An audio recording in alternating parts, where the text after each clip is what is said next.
Hello friends, welcome to the channel. Today we will talk about the subject Aspects of Language MEG 04 for IGNOU students. Many students find this subject to be difficult and it is a bit difficult, I'll agree, but you can easily cover all the major topics. I'll tell you how to cover and what to cover with the help of this video, and you can easily cover almost the whole syllabus.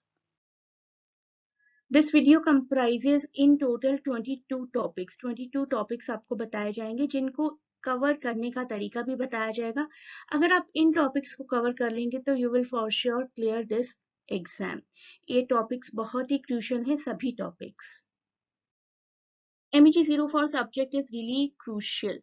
कोई stories नहीं होती, poetries नहीं होती, dramas नहीं है, characters नहीं है, completely theory based.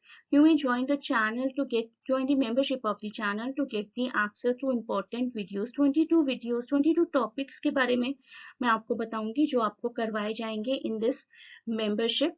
और उसको कवर करने के बाद वो ग्रेट एक्सटेंड आपकी प्रेपरेशन हो जाएगी. बट आई ऑलवेज सजेस्ट कि अपनी प्रेपरेशन को अपने एंड पर भी थॉरो रखिए. ये 22 क्वेश्चंस हैं as per the frequently repeated topics in examination. तो सबसे पहला टॉपिक है हमारा difference between human and animal language, animal communication. या फिर अगर आपको क्वेश्चन आता है कि what are the characteristics of human language, तब भी आप उन्हीं सब पॉइंट्स को आंसर करेंगे. इसका वीडियो आपको प्रोवाइड कर दिया जाएगा when you join the channel. There are separate videos available for each and every topic that is being told, और कैसे आप उन videos को access कर सकते हैं. That process will also be told. Next topic is different functions of language. This is topic 2 and this falls under the block 1 unit 1 nature of language. एक language क्या क्या functions, क्या क्या purposes और क्या क्या goal रखती है अपने आप में, वो सब कुछ डिस्कस किया गया है इस वीडियो में. हमारा जो थर्ड वीडियो है जिसको कैसे एक्सेस करना है, that you will be told. Third video is about the theory on the origin of language. सभी थ्योरीज को बताया जाएगा. Bow wow theory, ding dong theory, la la theory, pooh pooh theory, yo he ho theory and ta ta theory.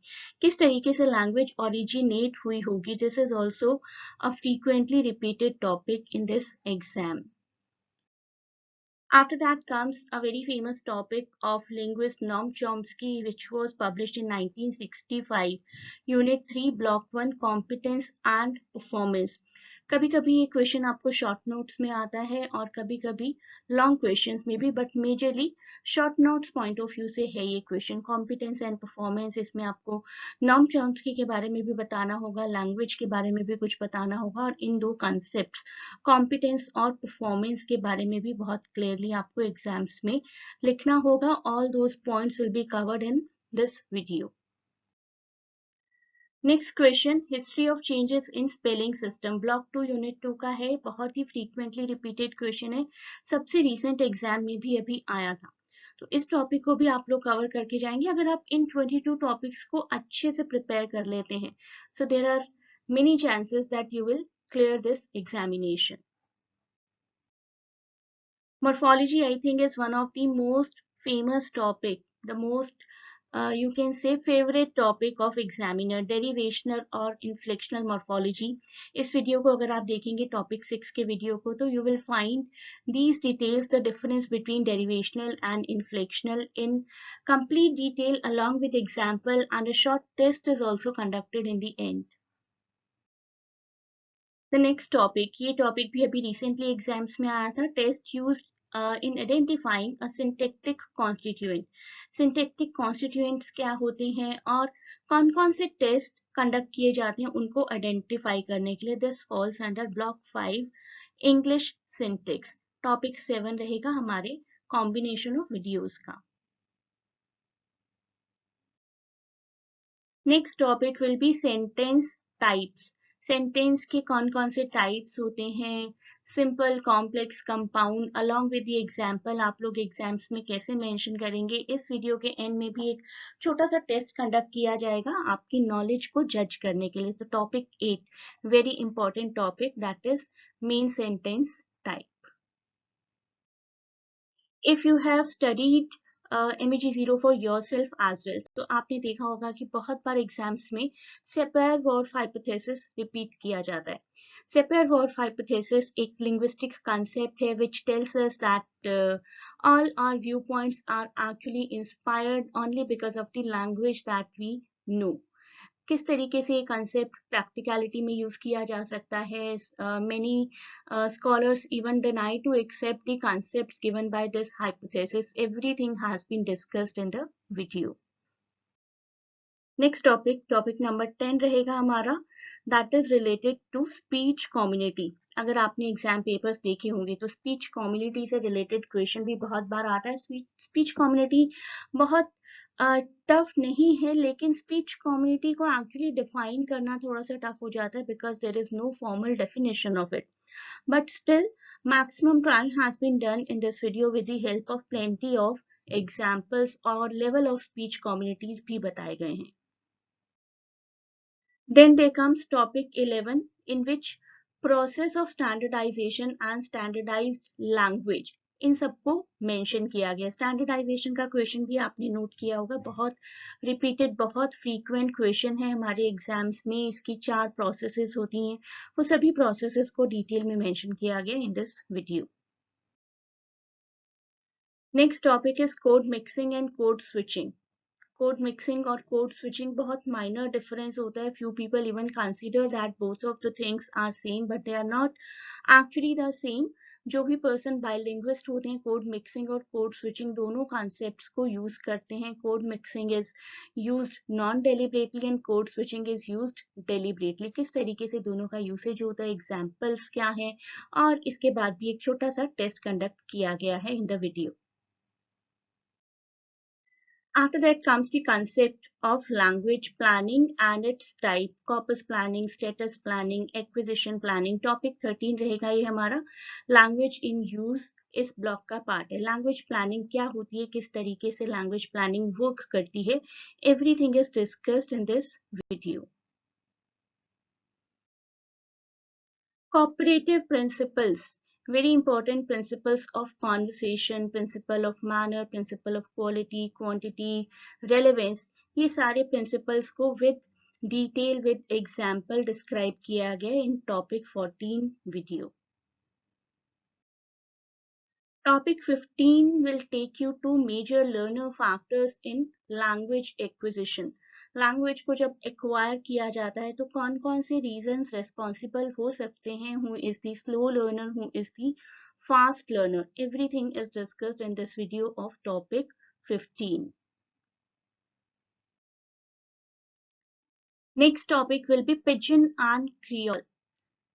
When two people of different language, they do not understand the language of each other, दो अलग अलग languages के लोग आपस में मिलते हैं, communication करना होता है, तब किस तरीके से कम्युनिकेशन हो पाता है उनके बीच में, और कैसे एक नई लैंग्वेज इवॉल्व होती है और slowly and steadily it keeps on turning into a more formal language with all the grammatical rules. That is what the purpose of Pidgin and Creole is, and that has been explained in this video properly.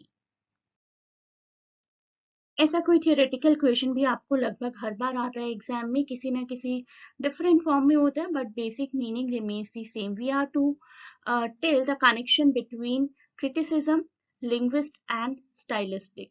ये तीनों चीजें किस तरीके से एक दूसरे पर depend करती हैं, तीनों टर्म्स कैसे एक दूसरे पर डिपेंड करती हैं, that has been discussed in this topic 17. Next topic is what is the difference between dualism and monism. Dualism and monism basically language के purpose को solve करते हैं. language के dual purpose भी हो सकते हैं और mono purpose भी हो सकते हैं. mono ways में भी language को use किया जा सकता है, मतलब singular way में, और dual way में भी language को use किया जा सकता है. That has been told with the help of examples in this video of topic 18. Next topic आपको जनरली शॉर्ट नोट्स की फॉर्म में आता है, लिटरल वर्सेस फिगरेटिव मीनिंग. किसी भी वर्ड का लिटरल मीनिंग अलग हो सकता है और फिगरेटिव मीनिंग अलग हो सकता है. To understand this question we need to have the basic knowledge of some literary devices as well. तो उन लिटरेरी डिवाइसेस को एग्जाम्पल्स के तौर पर समझेंगे हम इस वीडियो में topic number 19, literal versus figurative meaning. Topic बहुत बड़ा नहीं है ये, लेकिन किस तरीके से आप इसको एक्सपांड कर सकते हैं, कैसे एग्जाम्पल्स को यूज कर सकते हैं, इसको एक्सप्लेन करने के लिए, that has been discussed majorly in this video.